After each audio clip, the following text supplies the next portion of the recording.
नमस्ते। Spinal cord में चोट लगना ये एक ऐसी चीज है जो जिंदगी को पूरी तरह से बदल सकती है ना? ऐसा महसूस हो सकता है कि अब आगे क्या होगा, लेकिन रिकवरी का एक रास्ता है और आज हम इसी सफर के हर कदम को बिल्कुल प्रैक्टिकल तरीके से समझने वाले हैं ताकि आगे बढ़ने में मदद मिल सके। हाँ, ये सफर आसान नहीं है, बिल्कुल नहीं, लेकिन नामुमकिन तो बिल्कुल भी नहीं है। सच तो ये है कि उम्मीद और हिम्मत के साथ उठाए गए छोटे-छोटे कदम ही हमें बड़ी मंजिल तक पहुंचाते हैं। तो चलिए देखते हैं कि ये कदम कौन से हैं। तो सबसे पहले बात करते हैं उस चुनौती की जो सबसे सामने होती है, हमारे शरीर में आने वाले बदलाव। मतलब चोट के बाद चलने फिरने और महसूस करने की ताकत पर आखिर असर पड़ता कैसे है। चलिए इसी को समझते हैं। होता क्या है ना कि चोट लगने के बाद जो शरीर के सिग्नल्स हैं वो दिमाग तक ठीक से पहुंच नहीं पाते। इसी वजह से अक्सर हाथों या पैरों में कमजोरी महसूस होती है। कभी कभी तो ऐसा भी होता है कि कोई चीज छूने पर या गर्म ठंडा महसूस ही नहीं होता। और एक और चीज होती है, मांसपेशियों में एक अजीब सी जकड़न या अकड़न आ जाती है जिसे स्पैस्टिसिटी कहा जाता है। ये खासकर पैरों में ज्यादा देखने को मिलती है। पर अच्छी बात यह है कि इन सबसे निपटने के तरीके भी हैं। सबसे जरूरी चीज है नियमित फिजियोथेरेपी और स्ट्रेचिंग। इनसे मसल्स में धीरे धीरे जान वापस आने लगती है। शुरू में एक्सरसाइज किसी की मदद से होती है, जिसे हम पैसिव एक्सरसाइज कहते हैं, और फिर जैसे जैसे ताकत बढ़ती है खुद से करने वाली यानी एक्टिव एक्सरसाइज पर आ जाते हैं। और हाँ, वो जो जकड़न की बात हमने की थी, उसे कम करने के लिए हीट थेरेपी और मसाज से तो काफी आराम मिलता है। अच्छा, मूवमेंट की बात तो हो गई। अब एक और जरूरी पहलू पर आते हैं। ये थोड़ा सेंसिटिव टॉपिक है, लेकिन इस पर बात करना बेहद जरूरी है, और वो है ब्लैडर और बाउल का मैनेजमेंट। देखिए, इन चीजों को मैनेज करने के लिए अपनी रोज की आदतों में कुछ बदलाव लाने पड़ते हैं। जैसे यूरिन कंट्रोल के लिए एक साफ और सुरक्षित तरीका है जिसे क्लीन इंटरमिटेंट कैथेटराइजेशन या CIC कहते हैं। वहीं बॉवल मूवमेंट को रेगुलर रखने का सबसे अच्छा तरीका है हाई फाइबर वाली डाइट, फल खाना और खूब सारा पानी पीना। और तो और, एक फिजियोथेरेपिस्ट की देखरेख में ब्लैडर ट्रेनिंग करने से भी कंट्रोल वापस पाने में काफी मदद मिलती है। रिकवरी का मतलब सिर्फ शरीर को ठीक करना नहीं होता है ना, मन का क्या।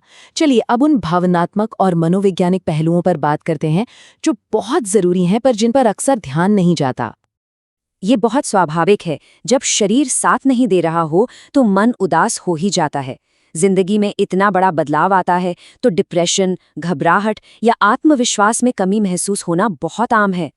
सबसे जरूरी बात यह है कि इसे कमजोरी ना समझें। ये इस सफर का एक हिस्सा है। और इन भावनाओं से डील करने का सबसे मजबूत तरीका क्या है? मदद मांगना। जी हाँ, प्रोफेशनल काउंसलिंग से एक सही दिशा मिलती है और परिवार का साथ तो हिम्मत देता ही है। रोज मेडिटेशन करना और एक पॉजिटिव रूटीन बनाए रखना भी मन को शांत रखने में बहुत मदद करता है। और हाँ, यौन स्वास्थ्य जैसे मुद्दों पर भी डॉक्टर से खुलकर बात करनी चाहिए, क्योंकि इसके भी कई सारे समाधान अब मौजूद हैं। चलिए अब वापस कुछ प्रैक्टिकल चीजों पर आते हैं। मतलब शरीर की देखभाल से जुड़ी वो बातें जो कम मूवमेंट की वजह से होने वाली दिक्कतों को रोक सकती हैं। एक बहुत कॉमन प्रॉब्लम है बेड सोर, यानी स्किन पर घाव हो जाना। ये इसलिए होता है क्योंकि बहुत देर तक एक ही पोजीशन में रहना पड़ता है। इसको रोकने का एक गोल्डन रूल है, हर 2 घंटे में पोजीशन बदलना। सॉफ्ट कुशन या एयर मैट्रेस यूज करने से भी स्किन पर प्रेशर कम पड़ता है।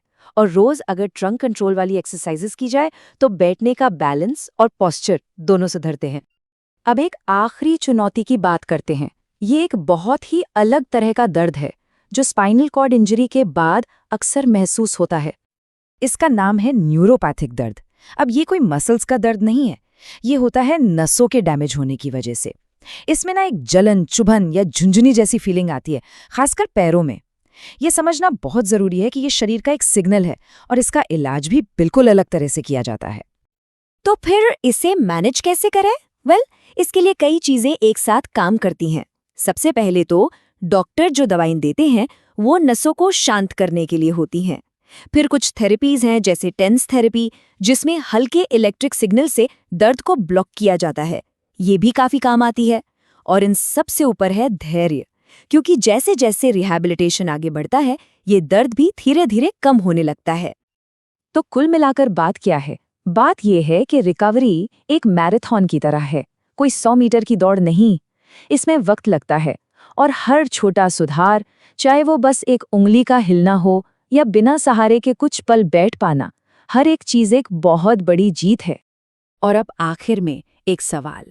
ये सवाल सिर्फ सोचने के लिए नहीं, बल्कि करने के लिए है। आज, अभी, वो कौन सा एक छोटा सा पॉजिटिव कदम है जो इस रिकवरी के सफर में आगे बढ़ाया जा सकता है?